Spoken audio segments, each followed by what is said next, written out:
Are you curious about how you might have a more fulfilling work life? Well, you're not alone. In fact, the numbers show us that many of us want more fulfilling work lives. I'm Susan Ní Creadán, your host, and as a finance director, ops director and leadership coach who has lived and worked in many countries, I've met people who love what they do and people who don't. People who bring their full selves to work and people who won't. But one thing that I've learned that is common to us all is that we are all unique and have unique experiences and perspectives. So join me and my guests as we place a lens on the people side of work life and explore ways to let your uniqueness shine through by sharing insights, stories, strategies and techniques to inspire your work life.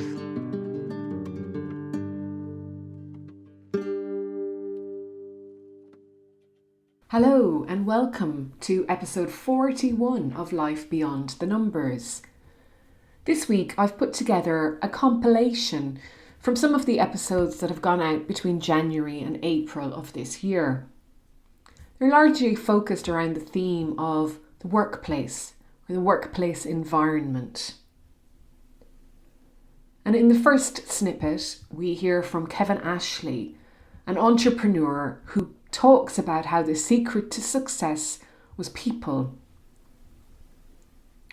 Gib Bulloch talks to us about dignity at work and also has a cautionary tale to tell. Megan Haupt provides a somewhat different view on how you might deal with some of the horror stories you have from your time at work. And then Glin Bayley reflects on dysfunctional workplaces, but also how you tune into what you really want to do. Then John Collins talks to us about how he figured out what he wants to do and how where he works now aligns people, purpose, planet and profit in a way that works. And finally, we hear from Sheila Walsh, who is part of a healthy high-performing leadership team. Thank you for listening, and I hope you enjoy this episode of Life Beyond the Numbers as much as I've enjoyed fashioning them together, so hopefully it flows. And this is one of the great successes of Java is people are coming into Java with very little skills. So first thing you want to do is you want to get good people on the HR side. So this is really an HR story. I used to personally go through every CV. And this is, remember, we got to a size where we were 65 restaurants with 2,000 employees. Whoa. Right? So even when we were almost near that size, I was going through the CVs and I had a threshold, right, of what their grades had to be. They had to be smart, right? And they had to be hospitable. And then when they came to the interview, they had to have a good reason why they needed that job. It wasn't because their parents wanted them out of the house. It had to be because they had a brother who couldn't go to school unless they made money to help that brother. And so once they came in, most of them started as dishwashers. But in that 3 months as a dishwasher, they got to observe the operations of the rest of the restaurant. And so whenever I would go and visit one of our restaurants, I would always go straight to the dishwashing area. And people would always go, why are you talking to the dishwashers and you're not talking to the managers? Because I wanted to instill in them a dream. So I'd go into the dishwasher and say, hey, how long have you been at Java? They'd say, oh, I've been here a month. Great. So what are you training to be next? They're like, oh, I'm training to be a barista. Great. I'm training to be a chef or cook. I'm training to be a waitstaff. And so we built that from the second they arrived. They already had a plan. They could see a trajectory where their salary as a waitstaff just starts going up exponentially as they jump up the ladder. So when you build that enthusiasm for people to build their careers, number one, they don't leave your company, they stay with you. And it allows you to build more branches because you have an army of people ready to take the next job that opens up. And so that allowed our whole scale of Java succeeded by really paying and taking care of our staff, number one, making sure every year their lives got better, either through promotions or just raises. We gave every position a raise every year, no matter what. And then giving things like medical cover, pension, all these things that give people peace of mind so they could focus on their work. And that allowed us to grow, right? I mean, that was the secret. And so quality becomes easier to maintain when people are happy, right? Totally. But the financial security or the security isn't the only thing that keeps people happy, though. I mean, I think there's probably more to it. Like what you said about speaking to the guy who's washing the dishes, the minute you come in the store, you treat people with respect. Yeah, absolutely. It's respect, but it's also how does an individual embrace their day, right? So a lot of people think it's about showing up, right? And so we used to try to help our staff. We used to try to help them understand that when you're at work, you're actually there to serve a bigger thing than yourself. And your job is part of this package. But if you're going to be here for 8 hours, might as well do your best. Might as well figure out what winning looks like in this position in this restaurant. So continuous improvement is not a corporate thing that you talk about in the boardroom. It's every single person has to embrace, how do I get better at what I do each day? Right? Because if you're just showing up, there's no purpose. Because the whole thing is dignity of work and sense of purpose is what is the key for the future of humanity if we're all going to actually have a functioning society, right? And so that's what we were trying to get each person to understand. So it's purpose, dignity. The great challenge of humanity, in my view, is like finding purpose in your work, finding dignity and seeing dignity in other people's work, right? It's important. So music to my ears, Kevin. You say your North Star ambition is to fundamentally challenge the role that business currently plays in society and to seek to harness that transformative power to tackle the global challenges facing humanity, which I suppose the SDGs, but it's more than that, isn't it? It's also allowing people dignity at work. Dignity at work, absolutely. And you can see by the indicators around low levels of engagement, is it around about the 20% of people are engaged, as in 4 out of 5 people are unengaged, disengaged, not enjoying what they're doing. The levels of burnout, mental health issues, anxiety issues, businesses are fairly unhappy places to be at the moment. People, young people with, bright people who've done everything right, they've got good education that they've paid through their noses for, they've worked hard, they've got into these elite organizations and just saying, is this it? Is this what I want to do? They look 30 years ahead, 40 years ahead to the bosses and say, is that what I want to be?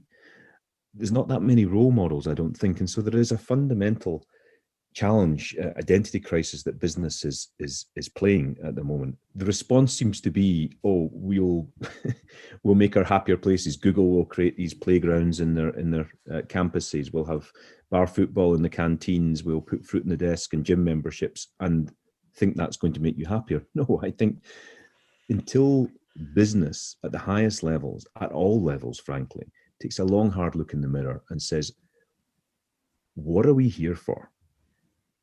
What could we do to make the world a better place? Why do we exist? Why is it we're making these widgets that we make? And how is it we're going to make them? Until they do that, then I think we're constantly going to be having these symptoms that I've mentioned of people who are unhappy. And I think that unhappiness and these symptoms are frankly perfectly normal responses by perfectly normal, healthy human beings to a system that's gone crazy. Yeah, absolutely. And I think you talk about, what is it? You call it the corporate antibodies. The corporate immune system. Or corporate immune system, sorry. Yeah, which is a fabulous phrase. So maybe elaborate a little bit more on that. again, it relates very much to, well, my experience as being an entrepreneur, because I've probably so far in this conversation talked about all the upsides and maybe given people the impression that this was all plain sailing and fantastic. You find your purpose, you don't leave the company, you stay put and try and change the company you're in, you launch your speedboat, your lifeboat, and everyone's going to applaud you, the leadership are going to promote you, and the business is going to love what you're doing. My experience was that happened for a while. I got lots of good leadership support. Against the odds, we scaled in our first 10 years, this guerrilla movement, as I sometimes call us, worked in 80 or 90 countries around the world. We were working with all the biggest charities that you've heard of, and we thousands of Accenture staff working on half salary, more motivated than ever been, and we probably provided $250 million worth of services. And I take the point that I don't think I could have done that, starting that up as a little me and a few friends trying to create a for-purpose consulting business. I think staying in the business allowed us to scale more rapidly. But, and there is the but, this corporate immune system that I talk about is, I think, not unique to Accenture at all. Or I think it probably exists in many companies from what I hear, and it is the invisible forces of middle management doing their job, enforcing the rules, enforcing policy, the performance management processes that are fit for rewarding past behaviors rather than incentivizing new kind of behaviors that are needed, risk management, culture, you name it. And when you are the lightning rod for these, you are the entrepreneur. You get a lot of the credit when things go well, and I got plenty of nice plaudits and some promotions and some money, and I was just the happiest person. I had the best job for many years. But then when things don't go so well, the buck stops with you, and I found it harder and more difficult. I didn't realize just the hours that I was working, furious hours, because I was so committed to the cause, and this was our baby. It was I was leading a team, and a brilliant team of people. It wasn't a one-man band. I had a brilliant team of people, but we were really finding it harder and harder to break beyond this immune system. And eventually I was the one that broke, I guess, which is maybe where you're alluding to. And so I've had a lot of clients that have come in with negative experiences, and usually they have a problem of letting that go. For good reason. The brain is designed to hold on to things like, hey, remember when you touched that stove and it burned your hand? It's sort of like, remember when you had that horrible boss and she did this to you? So it's the same thing. So we've done exploratory work, and I'm actually looking to build out something around negative work environments, toxic bosses, because there's a lot of them out there. There's a lot of people who have no business managing other human beings, and they're put into positions of power, and you're like, oh my God, how did you even get here? So we've all been through that, and it's a means of being able to let that go, and using storytelling as a way to kind of explore that is really interesting. So I have a number of those in my work life, and I'm in the process of starting to draft up one that isn't the most painful, but it's one where I feel like a lot of the themes repeat themselves. So these themes that you see in our toxic work environments, they may repeat themselves in other aspects of your life. You know, I'm not saying that you're deserving of that or you're a victim of those circumstances, but we tend to sometimes regurgitate similar themes throughout our lives in storytelling. So we're doing a program that we're calling Bad Boss Exorcism. Oh my God, it's brilliant.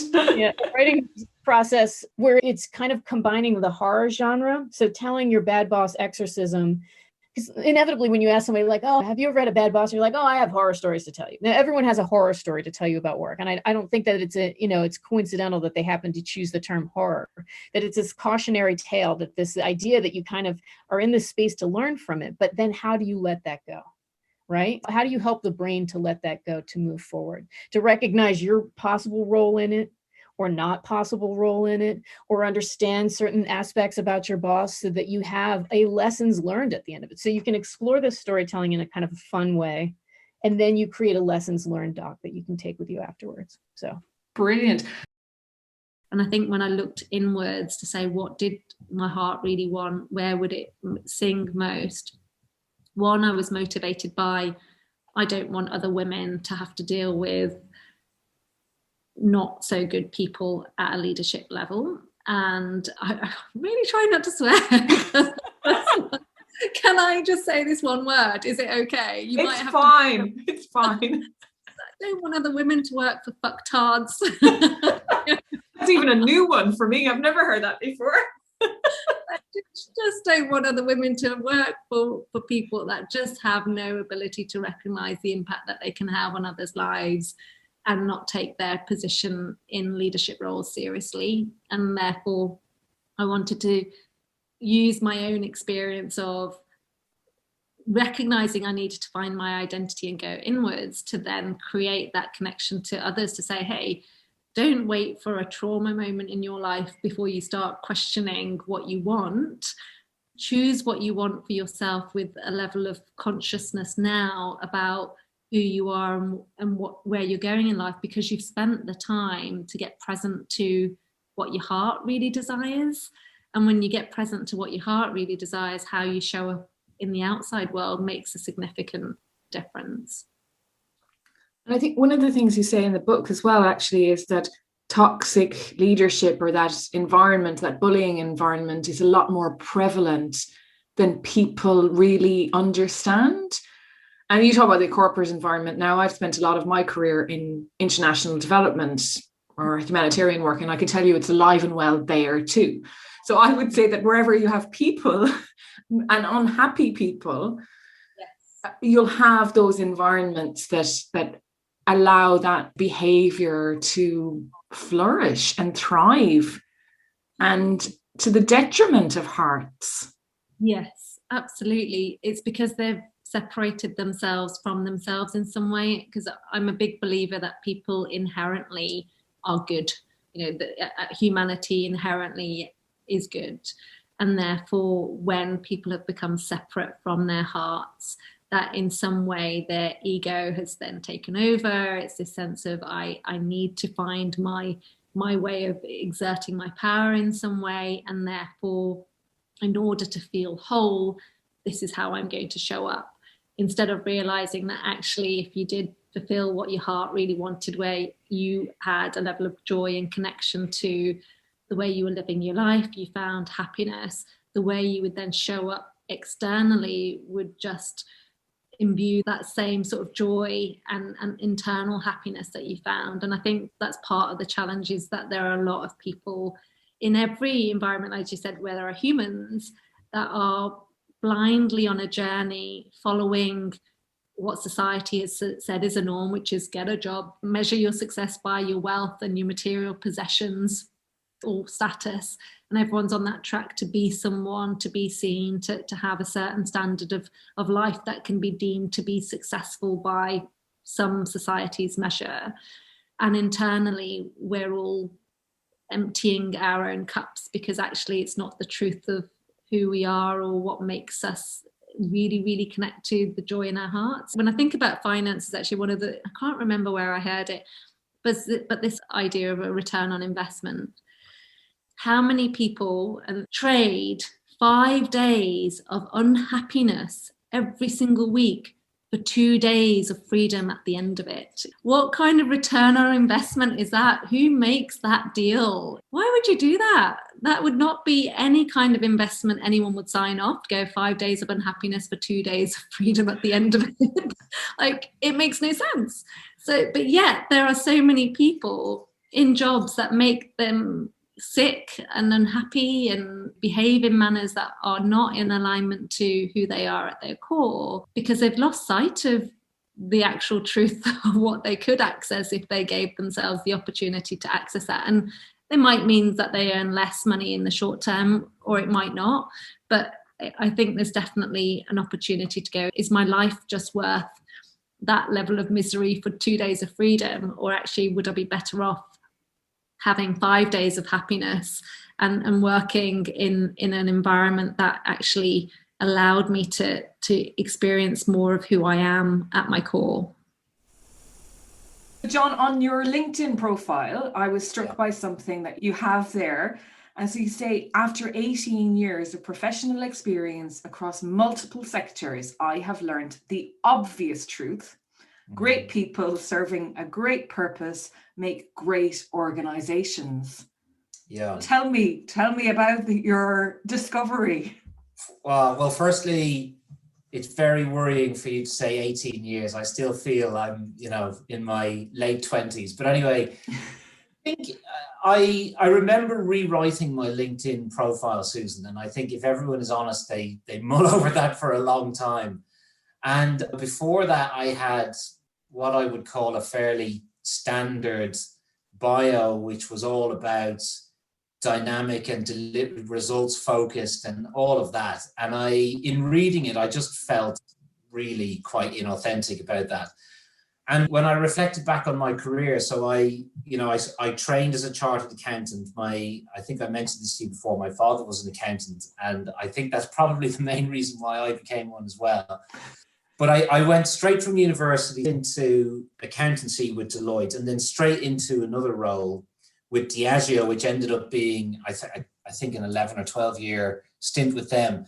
And I think in all of that time, as much as I loved it, and I had a great professional and personal experience, I never really took the time to think about what did I actually want and what was the ultimate impact of what I was doing beyond what it was giving me in a kind of a selfish way. And when I left Diageo in 2017, and I should have prefaced it by saying all wonderful organizations that I worked for, when I left, I took redundancy during a restructure. I had the luxury of time to really reflect on some of those questions, which I'd never really afforded myself the time either. And it coincided with the arrival of my first child. And that, as an event, provoked me to start thinking about what do I want? What am I doing? Where do I want to go? And some of the things that jumped out in my career to that point, the things that gave me the greatest pleasure was supporting people, like just helping them realize their potential. And then after a few months of figuring out what I wanted to do, I was really fortunate to be approached by an agency for an interview with H.E.A.R.T, which, and maybe we can talk about that a little bit later, but they are an organization that, truly have purpose at the heart of what they do and don't try to retrospectively insert a purpose in something that's already there. And it was joining them that brought together all of those thoughts that I think I had been having, but really allowed me to crystallize it. And so that is kind of what is reflected then in my LinkedIn bio, if that makes sense.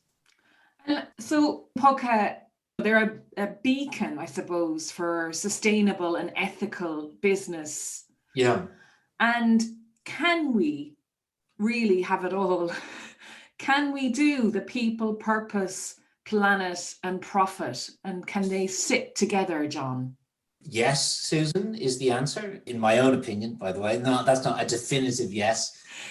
That's but okay. it's very easy to underestimate what that actually takes.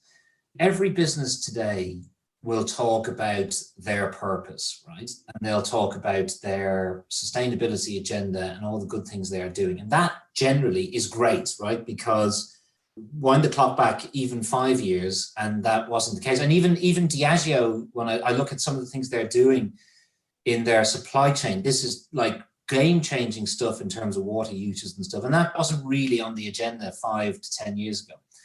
But what it all boils down to is when decisions are being made about the deployment of resource, and whatever that resource is, what are the determining factors in making those decisions? And I think organizations have a long way to go before they can genuinely say, we consider all of the impact that we have and not just the financial bottom line. And to get to that point where businesses and organizations are truly making decisions with that lens, we've a long way to go. But when you get to that point, that's when you hit the jackpot. It's really hard, particularly when you have stakeholders, shareholders, etc. But this is why I also feel, Susan, that business is the key to this, right? Because business and commerce and consumption is really one of the things that's at the heart of the situation that we're in. And that's not going to stop, right? As much as some people would like it to, it's not, right? So you can either bemoan that on the outside, or you can be part of the solution on the inside. And so that's a long way of answering your question. But Susan, yes, I do believe we can do it, but man, it's hard work.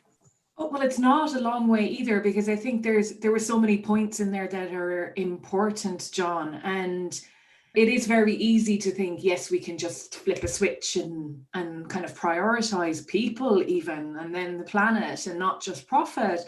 But it is that lens you're talking about, and that involves bringing everyone in the business and the stakeholders together. Yeah, no, totally.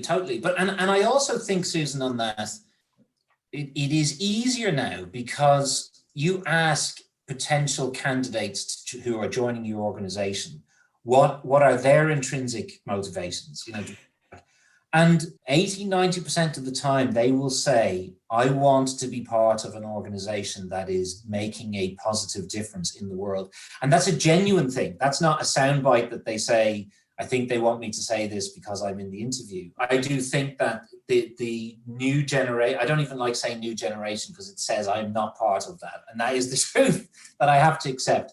But the new generation coming through, for very real reasons, this is front and center of their concern. And so businesses, it's a necessity actually now, because I think organizations that just continue to grow for the sake of growth, or whose sole purpose is to just generate profit, I think the runway for those organizations is getting shorter and shorter, I hope so, John. I really do.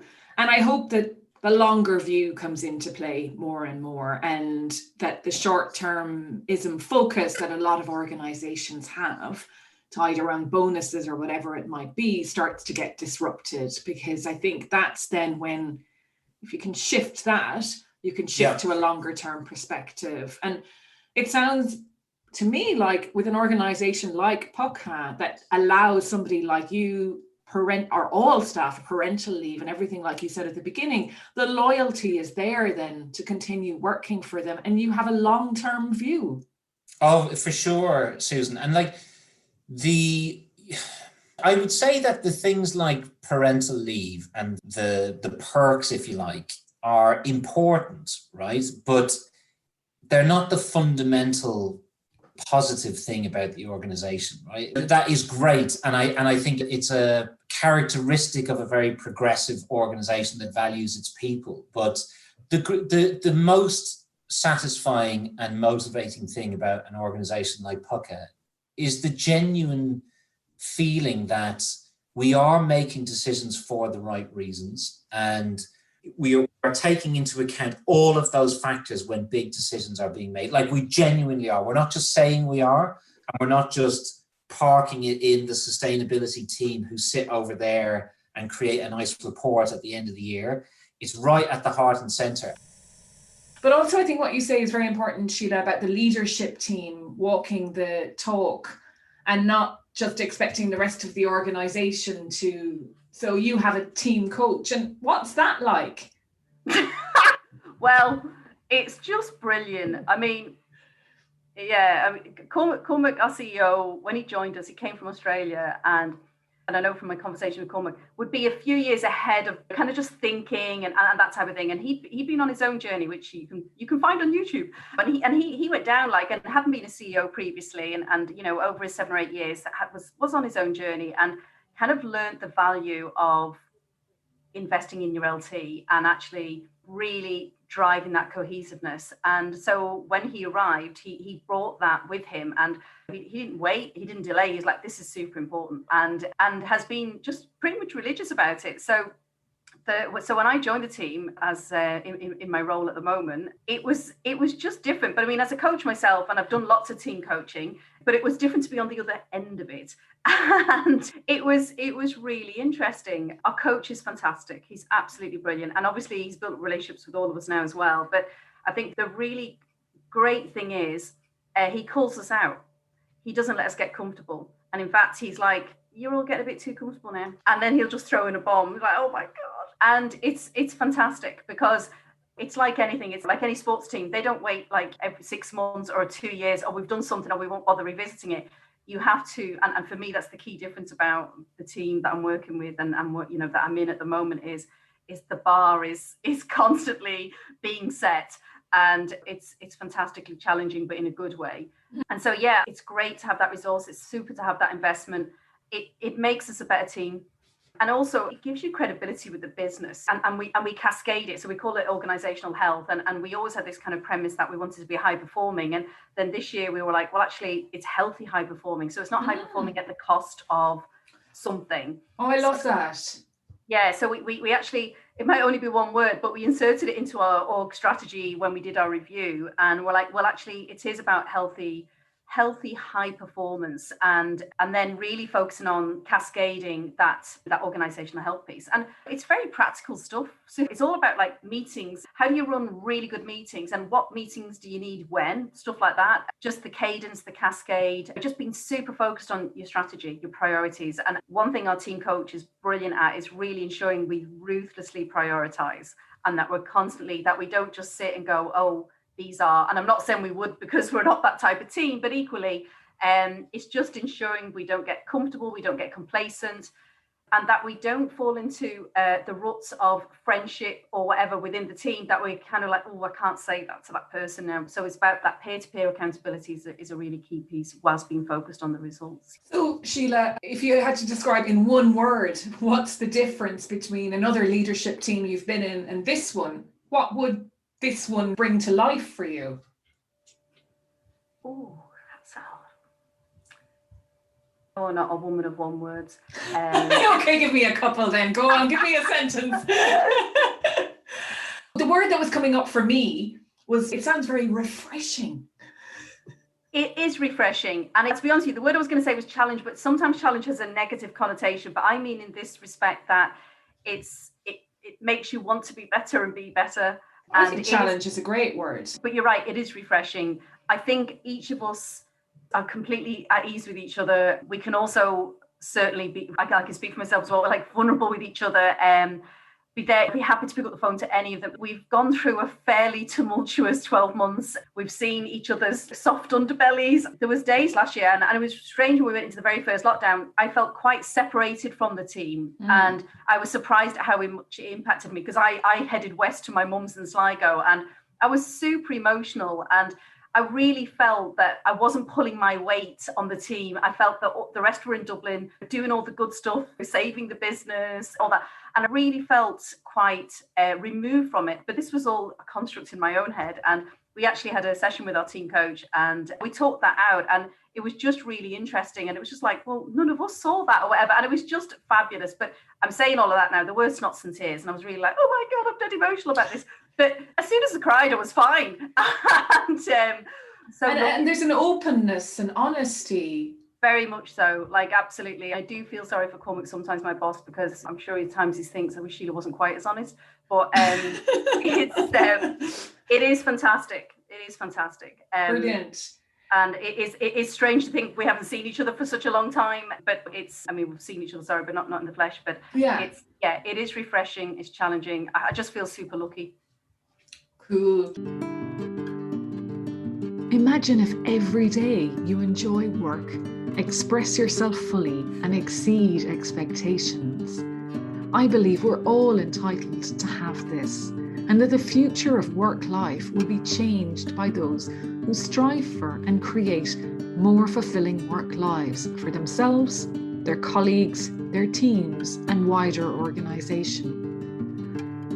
Thank you for listening today, and if you enjoyed this episode, please leave a review and share it with someone you know who is curious like you.